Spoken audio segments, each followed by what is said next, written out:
Continuamos hoy, amigo oyente, nuestro recorrido por las páginas de la Biblia. Como dijimos, para hoy nos corresponde el versículo 3 de este capítulo 3 del Evangelio según San Mateo. Recordemos que en nuestro estudio anterior estábamos hablando sobre Juan el Bautista. Ahora el versículo 3 dice, «Pues este es aquel de quien habló el profeta Isaías cuando dijo, Voz del que clama en el desierto, preparad el camino del Señor, enderezad sus sendas». Estas son las palabras que encontramos en Isaías capítulo 40, versículo 3. Era una voz clamando en el desierto. Eso es todo lo que Juan el Bautista afirma de sí mismo. Ahora el versículo 4 nos dice, «Y Juan estaba vestido de pelo de camello, y tenía un cinto de cuero alrededor de sus lomos, y su comida era langostas y miel silvestre». Es un individuo raro, ¿no le parece? Come una dieta muy extraña y tiene un modo de vestir igualmente extraordinario. No nos gusta decirlo, pero en el día de hoy, Juan sin duda calificaría en su aspecto al apodo de un inconforme, un revolucionario. Leamos una vez más este versículo 4. «Estaba vestido de pelo de camello y tenía un cinto de cuero alrededor de sus lomos, y su comida era langostas y miel silvestre». Se nos dice que nunca se afeitó y que tenía el cabello largo. Aquí tenemos a un hombre muy extraordinario, un hombre con una misión especial. Realmente es un hombre del Antiguo Testamento, pero sale del Antiguo Testamento a las páginas del Nuevo. Es el último de los profetas del Antiguo Testamento. Leamos los versículos 5 y 6 de este capítulo 3 de Mateo. «Y salía a él Jerusalén y toda Judea, y toda la provincia de alrededor del Jordán, y eran bautizados por él en el Jordán, confesando sus pecados». Salían a él. Él no alquilaba un estadio, ni teatro, ni iglesia, y no había ningún comité que le convidara. Si querían escuchar predicar a Juan, tenían que salir a donde él estaba. Y diremos que el Espíritu de Dios estaba sobre este hombre. Hubo un cambio en las vidas de estas personas. El mismo hecho de su bautismo indicó el dejar la vida vieja y el volverse a una nueva vida. Sigamos ahora con los versículos 7 y 8 de Mateo capítulo 3. Al ver él que muchos de los fariseos y de los saduceos venían a su bautismo, les decía, «Generación de víboras, ¿quién os enseñó a huir de la ira venidera? Haced pues frutos dignos de arrepentimiento». Ahora note usted quiénes son los que vienen. Escuche usted la manera en que saluda estas visitas dignas. Supóngase usted que el predicador en su iglesia se para el domingo en la mañana y dijera, «Generación de víboras». Bueno, nos imaginamos que los diáconos estarían muy pronto buscando otro predicador. Pero amigo oyente, tenemos que decir que realmente este es un lenguaje duro. Habla a los fariseos y saduceos tan dignos y les dice que tiene que haber una evidencia de esta nueva vida. No pueden simplemente pasar por las aguas del bautismo. Debe haber fruto en sus vidas. Avancemos ahora con el versículo 9. «Y no penséis decir dentro de vosotros mismos, a Abraham tenemos por padre, porque yo os digo que Dios puede levantar hijos a Abraham aún de estas piedras». Amigo oyente, aquí le está haciendo una declaración fuerte, dura. Es obvio por qué entonces no lo eligieron como el hombre más popular del año en Judea. Leamos ahora el versículo 10 que dice, «Y ya también el hacha está puesta a la raíz de los árboles. Por tanto, todo árbol que no da buen fruto es cortado y echado en el fuego». Se dice muchísimo en el Nuevo Testamento acerca de la importancia de llevar fruto.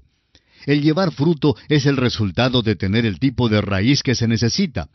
Solamente un árbol frutal puede dar fruto. Se habla en este pasaje acerca del hacha que corta la raíz del árbol, y la razón es simplemente porque el árbol no da buen fruto. Un manzano dará manzanas, y un ciruelo dará ciruelas. Cuando un manzano da espinas, entonces no es un manzano y tiene que ser cortado. Y a propósito, la raíz y el fruto van juntos, y un árbol necesita tener el tipo de raíz que se precisa para dar fruto. Eso es exactamente lo que Juan el Bautista les dice aquí. Les dice que el mal árbol será cortado y echado en el fuego. Ahora el versículo 11 dice, «Yo a la verdad os bautizo en agua para arrepentimiento, pero el que viene tras mí, cuyo calzado yo no soy digno de llevar, es más poderoso que yo. Él os bautizará en Espíritu Santo y fuego». Juan el Bautista bautizó en agua. Jesús bautizará en el Espíritu Santo y fuego. Jesús ha estado bautizando en el Espíritu Santo por más de 1900 años. Así pues, aquella «y» abarca un período de más de 1900 años. También bautizará en fuego en su segunda venida. El fuego habla de juicio. Ahora, algunas personas dirán que esto se refiere al día de Pentecostés, cuando el Espíritu Santo vino y hubo fuego en la forma de lenguas que se asentaron sobre cada uno de ellos. Amigo oyente, léalo con cuidado. Dice en Hechos capítulo 2 versículo 3, y se les aparecieron lenguas repartidas como de fuego. Y en este mismo capítulo 2 de Hechos, versículo 2, leemos, y de repente vino del cielo un estruendo como de un viento recio que soplaba. No dice que fue fuego ni viento, era el Espíritu Santo. Dios evidenció la presencia del Espíritu Santo allí por medio de algo que podía ser notado por los hombres por medio de la vía del ojo y por la del oído. Podía manifestar así lo que sucedía en el campo espiritual. La venida del Espíritu Santo no fue el cumplimiento de la promesa del bautismo de fuego. Esta se cumplirá en la segunda venida de nuestro Señor Jesucristo.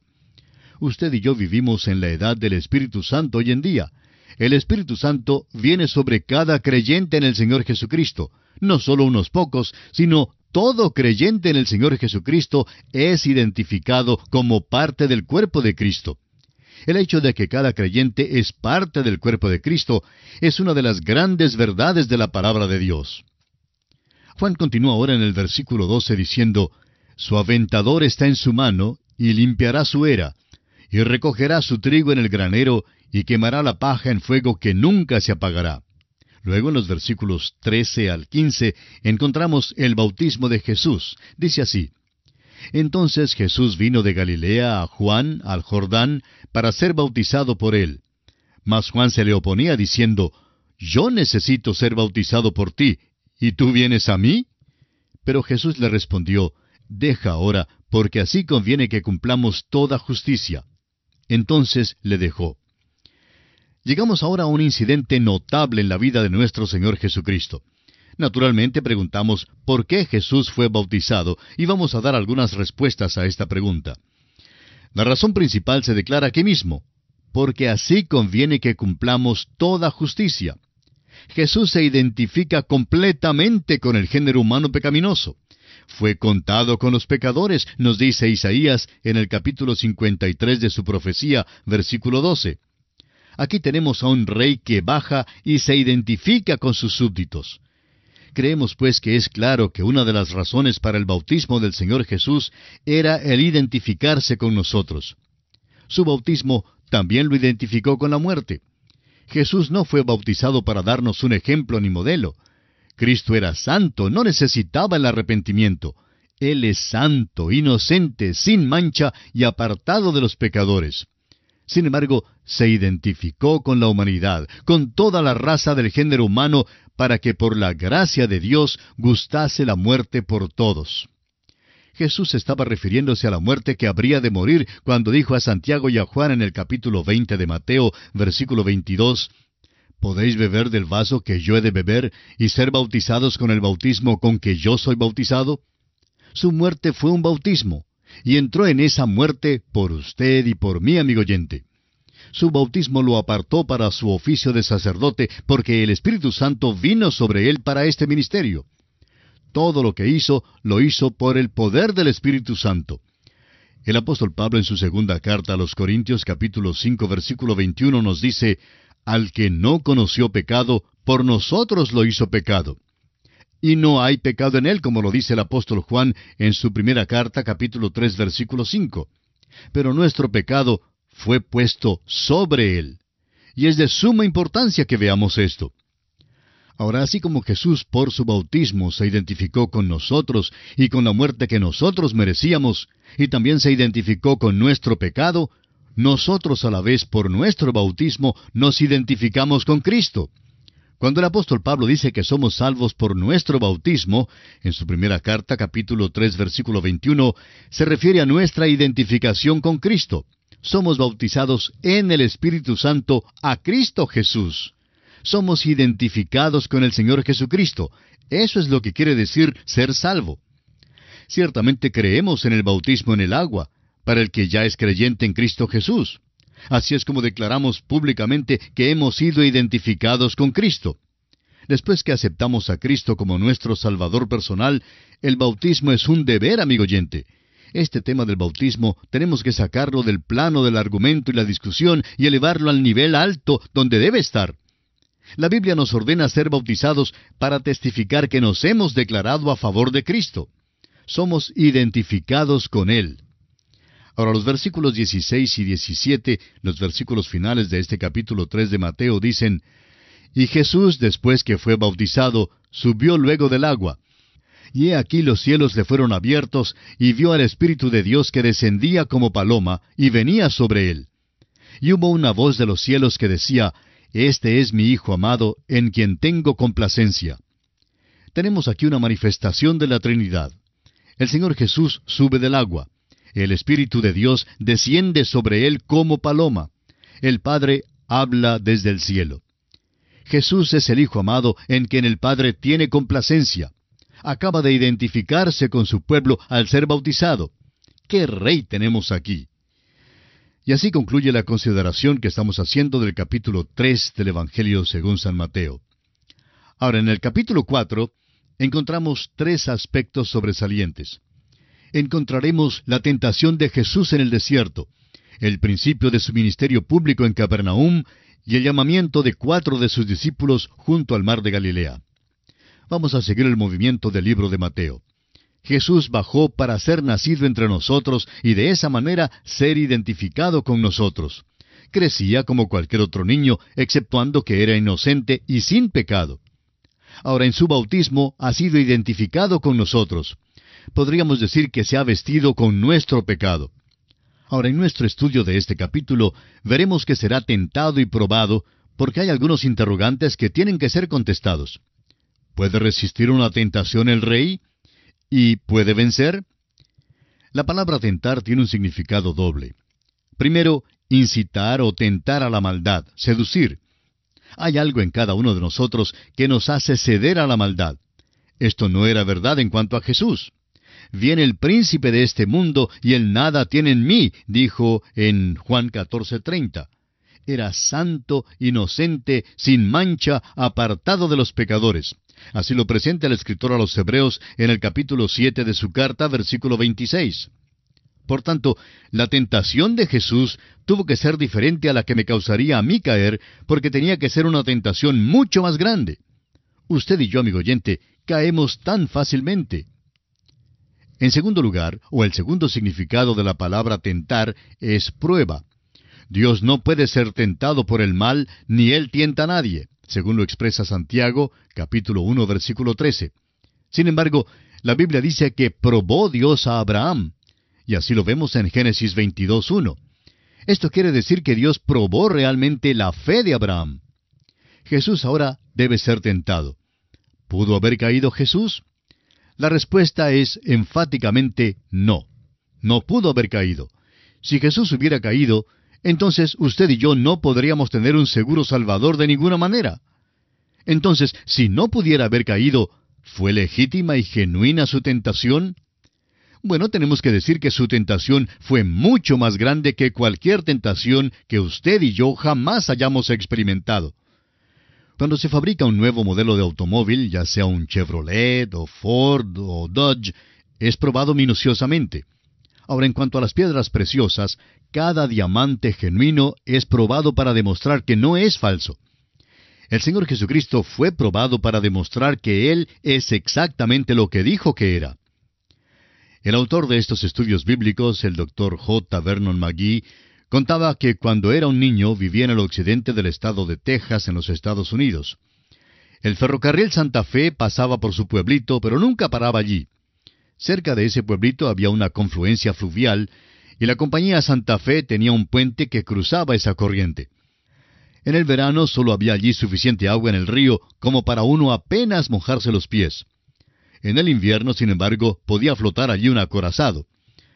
Pero durante un invierno hubo una inundación que se llevó el puente del ferrocarril Santa Fe. Después que reconstruyeron el puente, continuaba el Dr. McGee, pusieron un día 2 locomotoras grandes sobre el puente. Decía él que había allí más silbidos y pitidos como nunca antes se había escuchado, y por tanto todo el pueblo salió a ver lo que pasaba. Un ciudadano valiente preguntó al ingeniero, ¿qué es lo que hace? La contestación fue, estamos probando el puente. El ciudadano comentó, ¿qué quiere decir con que están probándolo? ¿Acaso no están tratando de destruirlo con esas dos locomotoras encima? El ingeniero contestó, claro que no, estamos probándolo para demostrar que no es posible destruirlo. Amigo oyente, permítanos decirle que esa es exactamente la manera en que el Señor Jesucristo fue probado. Su tentación probó que no lo podían destruir. Su tentación fue mucho más grande que las nuestras. Nosotros tenemos un límite de lo que nos es posible llevar. Si me dan la suficiente tentación, simplemente sigue creciendo la presión y al fin sucumbiré. Eso también es verdad en cuanto a usted, amigo oyente, pero Cristo nunca cedió. Una línea de pescar diseñada para soportar 5 kilos de peso se romperá cuando se la someta a un tirón de 15 kilos. Una línea de 50 kilos puede aguantar más que una línea diseñada para 10 kilos de presión. Nosotros somos como la línea de pescar de 5 kilos, pero Él es como esa cuerda de 50 kilos o más. Hay tantas lecciones que aprender de la tentación de Jesús. Quisiéramos señalar el contraste muy interesante entre la tentación de Eva y la de Jesús. También nos gustaría apuntar cómo ésta se compara con la tentación de los cristianos. Comencemos entonces este capítulo 4 de Mateo leyendo los 3 primeros versículos que dicen, Entonces Jesús fue llevado por el Espíritu al desierto para ser tentado por el diablo. Y después de haber ayunado 40 días y 40 noches, tuvo hambre. Y vino a él el tentador y le dijo, Si eres hijo de Dios, di que estas piedras se conviertan en pan. Esta es la misma clase de tentación que le llegó a Eva. La primera tentación fue física. Eva vio que el árbol era bueno para comer. Así lo observamos en Génesis 3:6. Al Señor Jesús, Satanás le dijo que convirtiera a las piedras en pan. En la primera carta del apóstol Juan, capítulo 2, versículos 15 y 16, se denomina a tal tentación para el cristiano como los deseos de la carne. Ahora leamos la respuesta de Jesús en el versículo 4. Él respondió y dijo, Escrito está, no sólo de pan vivirá el hombre, sino de toda palabra que sale de la boca de Dios. Esta respuesta es una cita de Deuteronomio 8:3. Jesús ciertamente conocía el libro de Deuteronomio y creía que era la palabra inspirada de Dios. Ahora viene la segunda prueba contenida en los versículos 5 y 6 de este capítulo 4 de Mateo. Entonces el diablo le llevó a la santa ciudad y le puso sobre el pináculo del templo y le dijo, Si eres hijo de Dios, échate abajo, porque escrito está, a sus ángeles mandará acerca de ti, y en sus manos te sostendrán para que no tropieces con tu pie en piedra. El diablo está citando el Salmo 91, versículos 11 y 12, pero no lo cita con exactitud. Ahora esta es la tentación espiritual. Para Eva se llevó a cabo al ver que el fruto era codiciable para alcanzar la sabiduría. Para el cristiano, esta tentación es la vanagloria de la vida. Jesús entonces responde una vez más. Veamos el versículo 7. Jesús le dijo, Escrito está también, no tentarás al Señor tu Dios. Aquí el Señor Jesús cita las palabras de Deuteronomio capítulo 6, versículo 16. Luego tenemos la tercera tentación, pero esta será ya tema de nuestro próximo programa. Será entonces hasta nuestro próximo programa, amigo oyente. Es nuestra oración que el Dios del cielo le bendiga grandemente.